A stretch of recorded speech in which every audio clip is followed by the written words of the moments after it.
नमस्कार, आप लाइव बिहार देख रहे हैं। मैं हूं राजमोहन तिवारी। देखिए, कुछ दिन पहले प्रधानमंत्री नरेंद्र मोदी की अध्यक्षता में जो कैबिनेट की बैठक दिल्ली में हुई थी, उसमें एक बड़ा फैसला लिया गया कि अब जब भी आगे जनगणना होगी तो वो जाति आधारित होगी। यानी कि अब जातिगत आधारित जनगणना की बात केंद्र की मोदी सरकार ने कह दी है। देश भर में अब जातियों की गणना होगी, किस जाति के कितने लोग देश भर में रह रहे हैं। उसके बाद से बिहार के अंदर जहां इस साल चुनाव होना है, क्रेडिट वॉर शुरू हो गया है। एक तरफ तेजस्वी यादव लगातार इस मुद्दे को भुनाने की कोशिश में लगे हुए हैं कि उनके दबाव में सरकार ने यह फैसला लिया है। वहीं दूसरी तरफ मुख्यमंत्री नीतीश कुमार को भी क्रेडिट देने की होड़ जेडीयू नेताओं के अंदर देखने को मिली है। तो एक तरफ और देखा जाए तो लोकसभा में नेता प्रतिपक्ष राहुल गांधी भी क्रेडिट वॉर में शामिल हो गए हैं। लेकिन इन सब के बीच बीते शुक्रवार को नेता प्रतिपक्ष बिहार विधानसभा के तेजस्वी यादव ने अब प्रधानमंत्री नरेंद्र मोदी को सीधे सीधे पत्र लिख दिया है। एक लंबा चौड़ा इसमें विश्लेषण कर दिया है। जाति आधारित जनगणना को लेकर पहले आप ना नुकुर कर रहे थे, फिर करने को तैयार हो गए। उसके बाद उन्होंने ये भी बताया है कि ये क्यों जरूरी है और केवल ये गणना तक ना रह जाए, केवल जातियों की गिनती भर ना रह जाए और उनका विकास कैसे हो, इस पर भी उन्होंने प्रधानमंत्री नरेंद्र मोदी को नसीहत दे डाली है। साथ ही और भी बहुत कुछ लिखा है बिहार से जुड़ा हुआ। वो देखिए, हम आपको पत्र भी दिखा रहे हैं जो कि तेजस्वी यादव ने प्रधानमंत्री नरेंद्र मोदी को लिखा है। इसमें वो लिखते हैं कि आदरणीय प्रधानमंत्री जी, देश भर में जाति जनगणना कराने की आपकी सरकार की हाल की घोषणा के बाद मैं आज आपको सतर्क आशावाद की भावना के साथ लिख रहा हूं। वर्षों से आपकी सरकार और एनडीए गठबंधन ने जाति जनगणना की मांग को विभाजनकारी और अनावश्यक बताकर खारिज कर दिया था। जब बिहार ने अपने संसाधनों से जाति सर्वेक्षण कराने की पहल की तो केंद्रीय सरकार और उसके शीर्ष कानून अधिकारी ने हर कदम पर बाधाएं खड़ी की। आपकी पार्टी के सहयोगियों ने इस तरह के डेटा संग्रह की आवश्यकता पर ही सवाल उठाया। अनेक प्रकार की फूहर और अशोभनीय टिप्पणियां की गई। आपका विलंबित निर्णय उन नागरिकों की मांगों की व्यापकता को स्वीकारता है जिन्हें लंबे समय से हमारे समाज के हाशिए पर रखा गया है। बिहार के जाति सर्वेक्षण ने जिसमें पता चला कि ओबीसी और ईबीसी हमारे राज्य की आबादी का लगभग 63% हिस्सा है, यथास्थिति बनाए रखने के लिए फैलाए गए कई मिथकों को तोड़ दिया।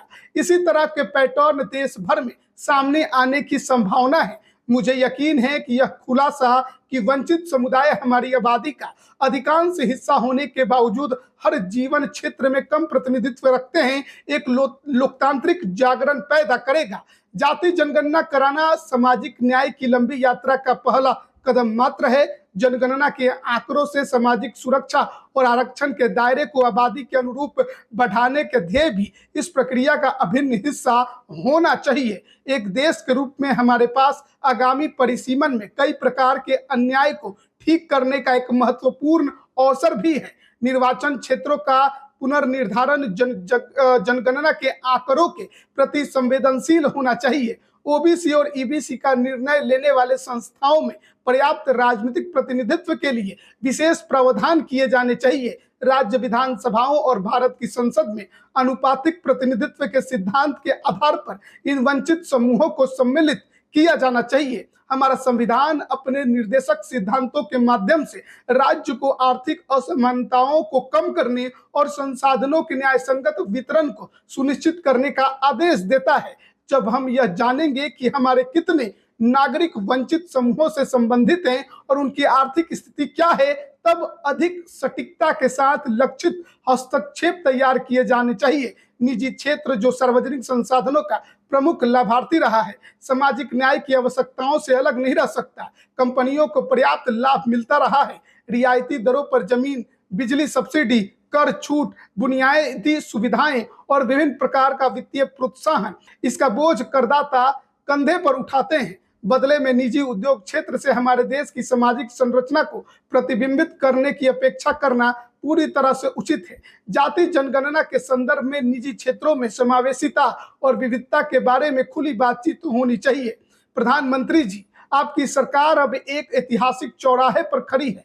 जाति जनगणना कराने का निर्णय हमारे देश की समानता की यात्रा में एक परिवर्तनकारी क्षण हो सकता है। हमारे पुरखों ने कई दशकों से इन आंकड़ों के संग्रह के लिए संघर्ष किया है, अतः इस निर्णय को अमली जामा पहनाने में किंचित भी विलंब नहीं होना चाहिए।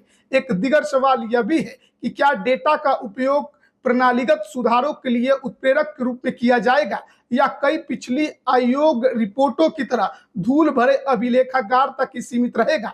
बिहार के प्रतिनिधि के रूप में जहां तक जाति सर्वेक्षण ने जमीनी हकीकत के प्रति आंखें खोली है, मैं आपको सामाजिक परिवर्तन करने में रचनात्मक सहयोग का आश्वासन देता हूं।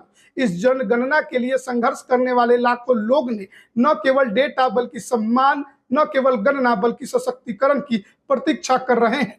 तो ये तेजस्वी यादव ने प्रधानमंत्री नरेंद्र मोदी को जो पत्र लिखा है उसके बारे में हम आपको बता रहे हैं। अंग्रेजी में लिखा हुआ पत्र था जिसका अनुवाद हमने आपको अभी पढ़कर बताया कि क्या कुछ तेजस्वी यादव इस पत्र के जरिए प्रधानमंत्री नरेंद्र मोदी को कहना चाहते हैं, क्या नसीहत देना चाहते हैं, किस प्रकार से इस पर काम होना चाहिए, और साथ ही साथ ये भी कह रहे हैं कि इस पूरे प्रक्रिया में हम आपको सहयोग देने को भी तैयार हैं। तो देखिए, बिहार में चुनाव है और माना जा रहा है कि प्रधानमंत्री नरेंद्र मोदी ने जातीय जनगणना की जो पहल की है वो एक मास्टर स्ट्रोक हो सकता है। अब क्रेडिट वॉर जरूर शुरू हो गया है, लेकिन यह भी सत्य है कि प्रधानमंत्री नरेंद्र मोदी ने की तरफ से, उनके कैबिनेट की तरफ से यह घोषणा हुई है, तो जाहिर तौर पर देश भर में अब जातिगत आधारित जनगणना होगी। अब देखना होगा कि ये पूरी जो प्रक्रिया है जनगणना की वो कब तक संपन्न होती है, और जब आंकड़े निकलकर सामने आते हैं तो उसके जरिए क्या कुछ जमीनी हकीकत आती है और किस तरीके से उसका प्रयोग किया जाता है, चाहे सामाजिक आधार पर हो, आर्थिक आधार पर हो, या फिर प्रतिनिधित्व देने की बात हो विधानसभा या लोकसभा के अंदर। अब देखना होगा आगे इस पर किस तरीके से क्या कुछ होता है। तो बने रहिएगा हमारे साथ, तमाम अपडेट हम आप तक पहुंचा रहे हैं। आप सभी का बहुत बहुत धन्यवाद।